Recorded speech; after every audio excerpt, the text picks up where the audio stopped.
Océane, l'invité de la rédaction.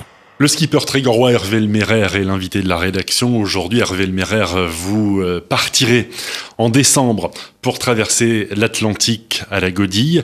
Comment prépare-t-on une telle traversée nutritionnellement, une traversée de 50 jours? On part avec beaucoup de lyophilisé?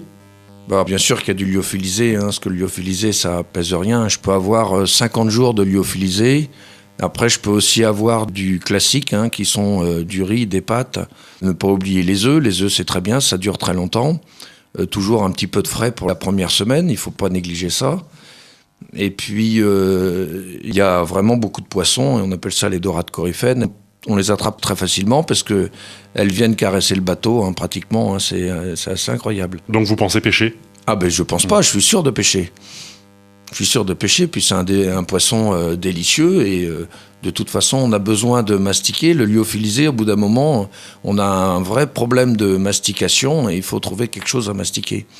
Avec donc la possibilité de cuisiner un minimum à bord du bateau? Ah oui, bien sûr. Moi, de toute façon, je suis pas en course. J'ai un habitacle qui est assez confortable. C'est pas très vrai, mais j'ai quand même un peu de place pour cuisiner. Je vais pas me gêner. Il faut bien savoir que les 2 tiers du temps, il faudra que je trouve de l'occupation. Il faudra cuisiner, il faudra faire de l'eau aussi, parce que j'ai 2 désalinisateurs et j'embarque 50 litres d'eau, donc il va falloir que à chaque fois que j'ai pris 5 litres, que je me refasse 5 litres, et ça c'est quotidien.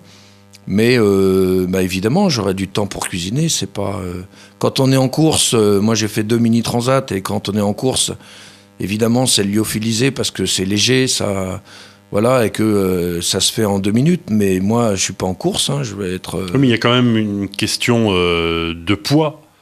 Déplacer le minimum de poids. De toute façon, le bateau, il est très léger et j'ai des ballasts en plus qui sont à l'arrière du bateau. Et après, tout ce qui est poids de vivres ou de matériel, tout ça, c'est dans des containers étanches. Et je viens les matosser, c'est-à-dire les mettre à un endroit ou l'autre du bateau pour asseoir le bateau pour qu'il soit plus stable. Parce qu'évidemment, le vent a une incidence sur la gîte du bateau. Donc le mieux, c'est quand même de godiller à plat, serait-ce que pour avoir bien ses appuis pour le dos. Ça, c'est important. Que je sois pas de travers.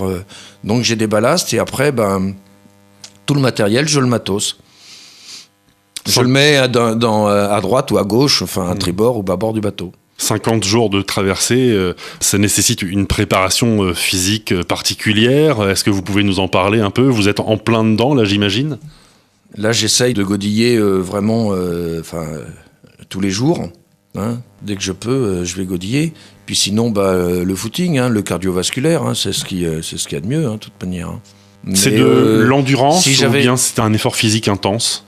Ce qu'il y a, c'est qu'il faut pas avoir de bobos, style tendinite, voilà. Donc il faut avoir, je pense qu'il faut avoir quand même ses repères avant, savoir qu'est-ce qui n'irait pas. Jusqu'à présent, moi, ça va bien. J'ai pas mal au bras, j'aurais plutôt les jambes qui fatigueraient, mais là, j'ai trouvé la parade. Je vais avoir un siège qui sera une grosse sangle qui fera que... et en plus, que je vais régler en hauteur, qui fera que ça pourra peut-être m'alléger les... j'ai des grosses douleurs dans les jambes, mais je sais que les jambes fatiguent plus que le reste. Et donc, c'est plutôt de l'endurance ou plutôt un effort intense, la godille? Non, moi, ça sera de l'endurance. Ça, c'est évident. Il n'y a aucun effort intense. C'est un mouvement très lent, très ample. Moi, il faut que je fasse de la distance. Je vais pas... Parce qu'on voit souvent quand même les godilleurs accrochés à l'aviron avec les 2 mains, faire des mouvements, donc vous l'avez rappelé, en 8 très rapides. Vous, au contraire, ce sera des mouvements plutôt lents et ça permettra quand même au bateau d'avancer. Oui, bien sûr, oui. Déjà, ma godille, elle est vraiment prévue pour des mouvements lents. Je n'ai pas un manche qui est rond. C'est une raquette, en fait, où j'ai la position des mains de part et d'autre. Donc, qui fera que j'aurai des mouvements beaucoup plus élargis, plus amples. Et j'aurai aussi moins de problèmes aux mains. Moins de fourmillements dans les mains. Oui, c'est ce que j'allais vous dire. Vous parliez de vos problèmes éventuellement de cuisses. Mais j'allais vous parler des mains, justement. Les mains, au bout d'une demi-heure de godille, on commence, quand on est sur des manches ronds, on commence à avoir un peu de fourmillement et là, il faut s'arrêter. Mais comme je le dis, je fais pas plus d'1 quart d'heure. Je fais 1 quart d'heure, je peux m'arrêter 5 minutes, je reprends.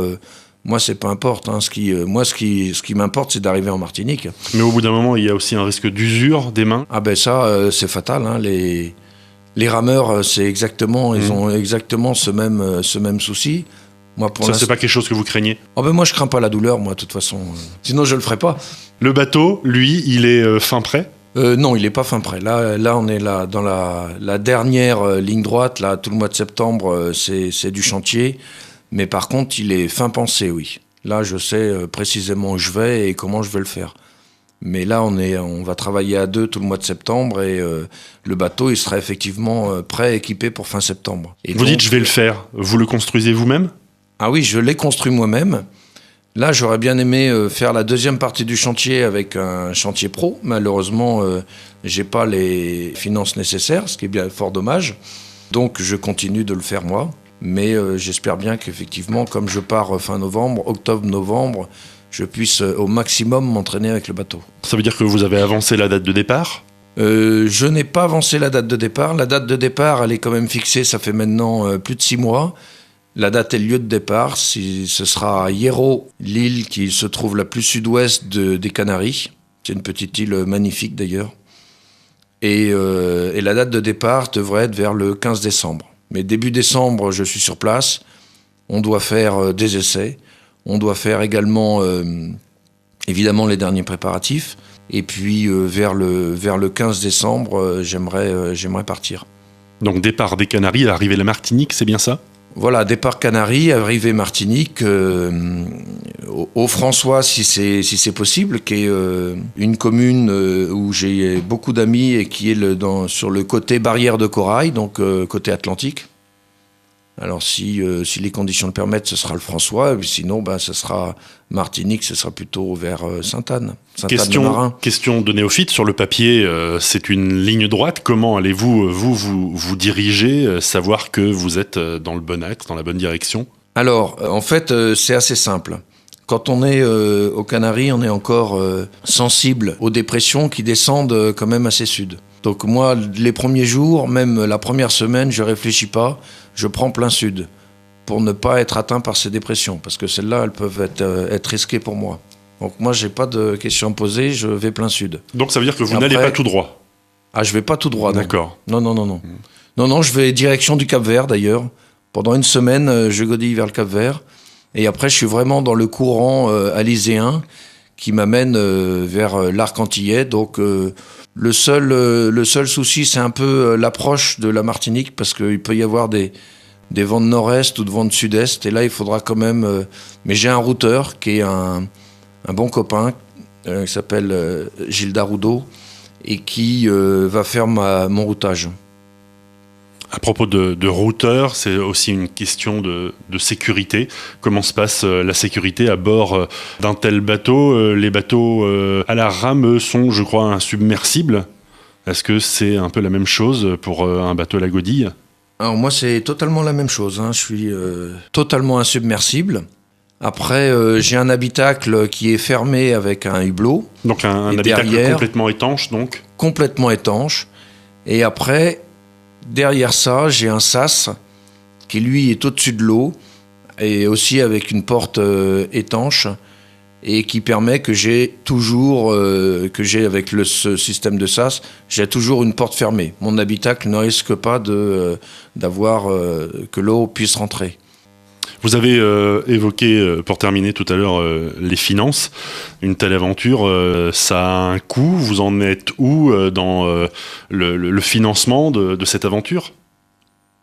Eh bien là, s'il fallait calculer avec moi les heures de travail et les matériaux, enfin tout ce que j'ai mis dans le bateau, puis aussi dans les nouvelles godilles, je dirais que je suis à la moitié du budget.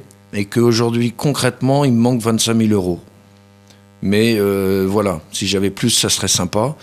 Mais en tout cas, voilà, c'est vraiment 25 000 euros qui me manquent aujourd'hui pour avoir un départ confortable. Et donc pour ça, je demande pour chaque partenaire qui veulent venir me rejoindre, 2 500 euros par partenaire. Et après, on a pas mal de choses qu'on peut faire pour eux.